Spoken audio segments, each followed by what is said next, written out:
Good morning, good afternoon, good evening. This is Dr. Garais, your professor for HCA402 Epidemiology.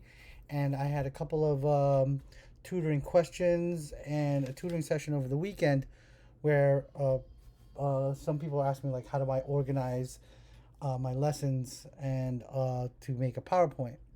So this video is how I'm going to take the lessons and I'm pretty much going to lay out the format. So based on last week's video. So first of all, blank presentation is pretty boring. So when you get into you open up your PowerPoint, you can look for new themes. You could start new or click on blank presentation. I'm going to put new, and they might give you like a whole bunch. I like the simple ones better, and I'm more committed towards like blue because blue is medical. So I don't know, something like either like this or this, something light, and it doesn't have to be blue. It could be green. I've done green, but whatever I pick is I try to make it simple so it's not too much on the eyes like this. Something like this is busy, or let's look at some other ones. And also preference for dark. I like the lighter ones because if you're having to do a live presentation, when you have a dark presentation, it makes the room feel so claustrophobic and whatnot. Let's see. All right, so these are just a few. You can order.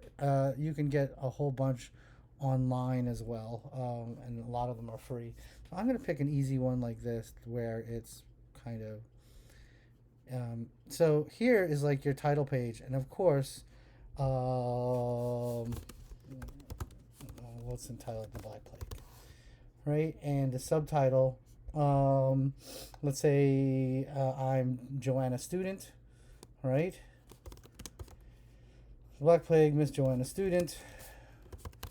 And I'm going to put, of course, the class HCA402, epidemiology, and then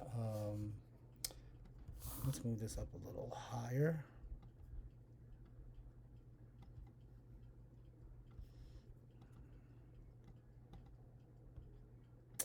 Epidemiology, and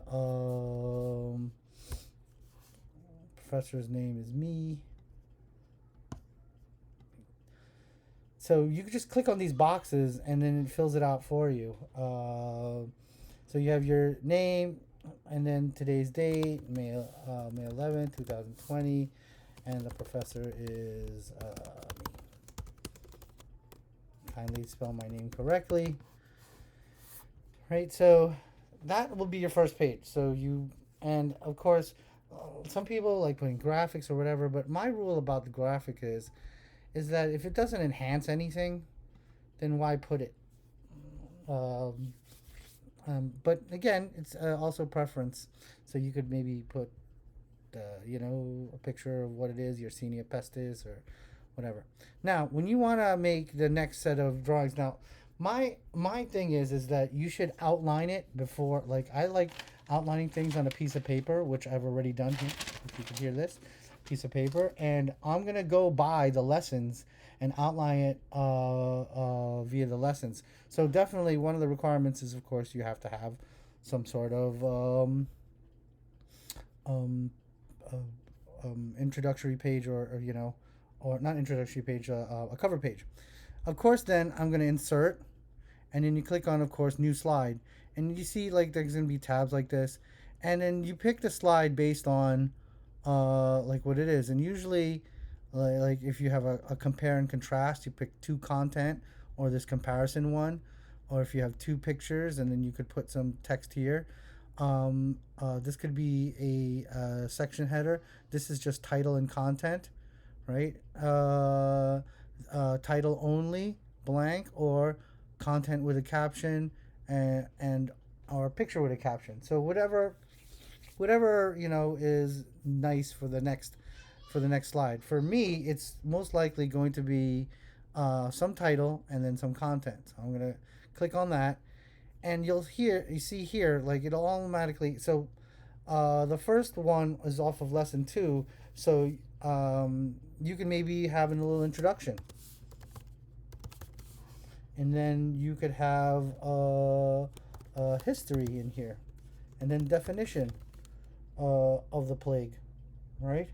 And again, don't fill the whole page full of text. Just very, very. I like the simple, short sentences, but there are other schools of thought where you just put little blurbs in there. That's not a full sentences, but I like short sentences because it's a little bit more formal. So some sort of history, definition, what it is, or what's your goal, or what's the purpose, goal or purpose of your presentation, that kind of thing. Then I'm going to insert another new slide and title and content. Then according to lesson 2, right? You don't put lesson 2, right? Lesson 2 is we're going to talk about the people, place, time, and population. So you could head that, whatever you want to head it, but what would be in the next set of slides? And I'll just put lesson 2 here. I'll start putting, people. Who are the people affected? Rich, poor, any particular socioeconomic group, right? The place, origin. Where did it place origin? Where did it spread? And time. When was it discovered? And because that's important. And of course, back to who are the people affected? People and population are the same things. Which population did it get affected? So you could put like a whole set of slides or one slide talking about these things, and this is from lesson 2. And then again, I'm gonna put in another slide, and of course you could see here how you could put things in here. You could also put like a video. Video, you have to assume that the person has internet. So if you're ever giving a presentation that has a video, please make sure that the place that you're going to do the presentation, it has internet up and running. And then here you could put a picture. And you see here, you could click here on notes on the PC. It's like on the bottom here. But here on a Mac, you can put notes and comments where you can actually add all of your, as you go along. Like let's say if you did a YouTube video or a picture from a website, make sure you cite that picture. So let's move on to lesson 3 items. Now lesson 3 that could also be covered in your introduction, but what was the cause, right? Or the causative agent of the plague. And then you have to talk about historically, what was the frequency back then, 1400s, right? Historically, what was the prevalence? And of course, it goes just like the lessons. You make sure you have your documentation, prevalence, and historically, what was the incidence? Okay.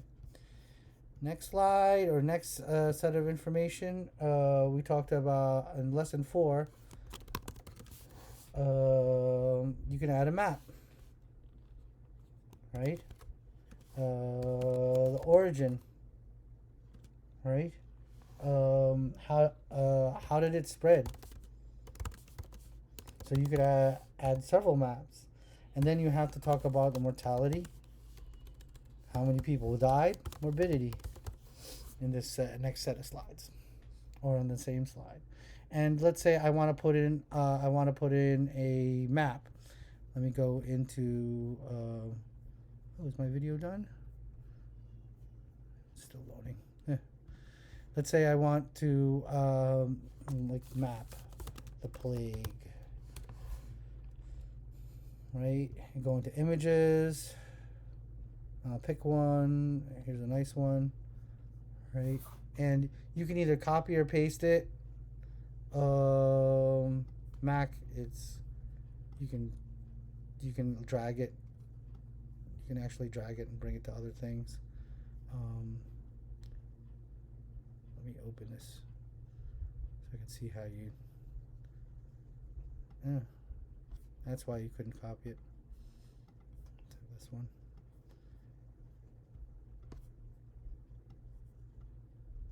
Or you can, another trick that I do is I do screenshots, and you could do control print screen on a PC or on a Mac, Shift Command 4, and you could do stuff. You could do stuff like this. You could take the map like this, and it takes a snapshot of it right here. Right, that's the snapshot of it. And then let me go back to my PowerPoint. And then could I put it in here? Yeah. And you can click and drag it here. And then you see this is sizing tools. These little boxes. Click on that, and then you take the little box and you move it around, and you need to make it nice and neat. Right? And then you'd have to adjust your text. See how like it takes up, so I can move the text here. Like anything that has like this, and this means if you want to tilt it, but you want to make it nice and straight. So you could do stuff like this, and then, okay, the orange areas are this, orange areas. So you could do it like that way. And the same thing, there are maps regarding the mortality, like what was the spread of death, morbidity, what was the spread of how many people got sick. Okay? Now, next slide, which deals with lesson 5. Lesson 5 deals with, like I want to insert. And lesson 5 deals with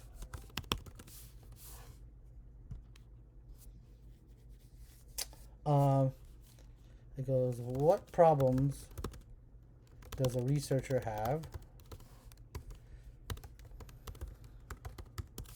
when they use historic data from the 1300s and 1400s, which was the time of the plague, or even when you use data from like 50 years ago, you have to talk about the differences in technology, who actually got the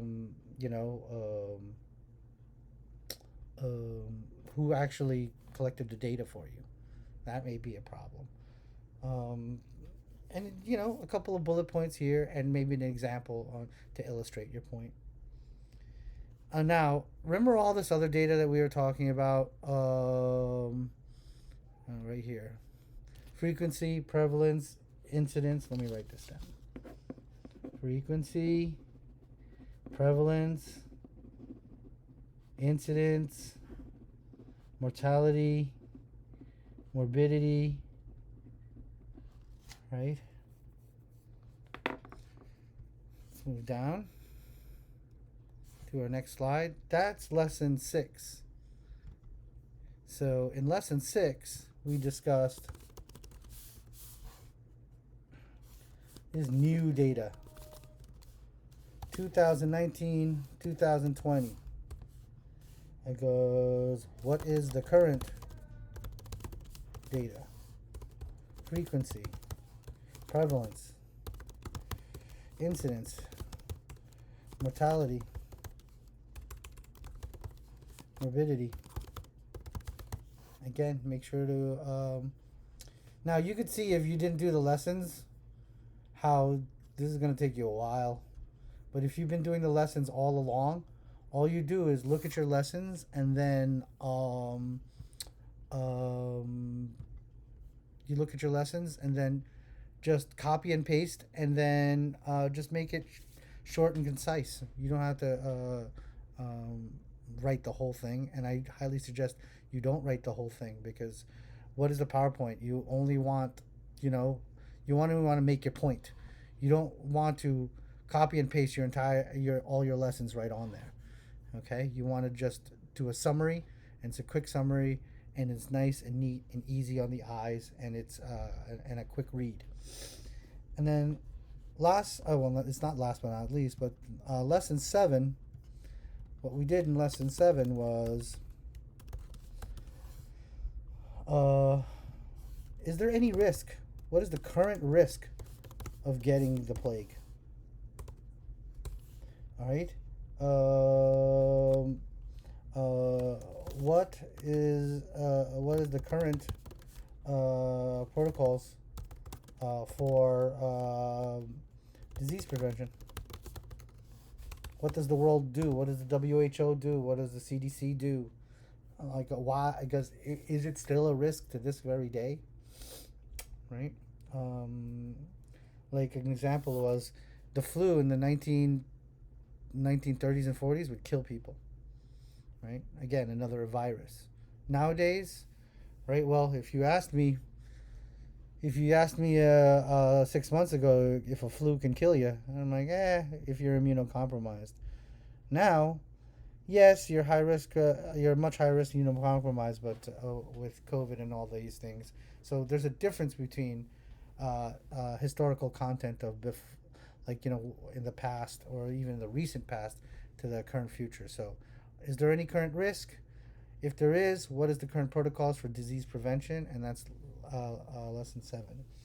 Now, at the very end, you'll do what? You'll have a nice works cited page, right? All your copy and paste in alphabetical order, in APA format. All of your what do you call that? Your citations, right? Make sure they're good. And if I made a comment to you previously on lessons and discussions regarding your citations, please correct it. So you put the works cited, and then last but not least, of course, any questions or thank you. I just put this, and thank you. I always say thank you at the end. It's not a courtesy. And you take this and all of this stuff home. It works just like Microsoft Word or any Word document. Take this here. And if I don't want to use this, I highlight this, and then you just click delete or cut. Won't do anything. And then, of course, when you're all done, run through it. Hit slideshow, play from beginning, and then click every time. See? You have your cover page, introduction, your goal, your purpose, lesson 2. And of course, don't write lesson 2, but write, some, whichever the appropriate title is. Okay. You see our pretty map here.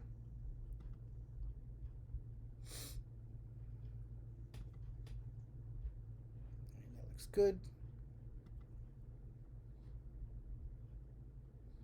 And then you can write conclusions before you works cited, but then of course works cited all your stuff here.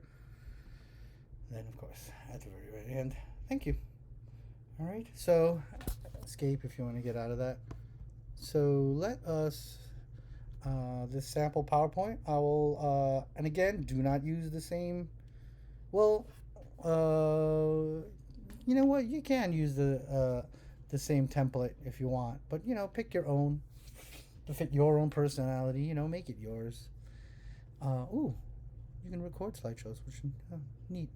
Maybe I should do that for future PowerPoints, but I'm not much of a PowerPoint guy. But when I do have PowerPoints, this is one way to do it as well. All right, so that's it. Let me save this. HCA402 PowerPoint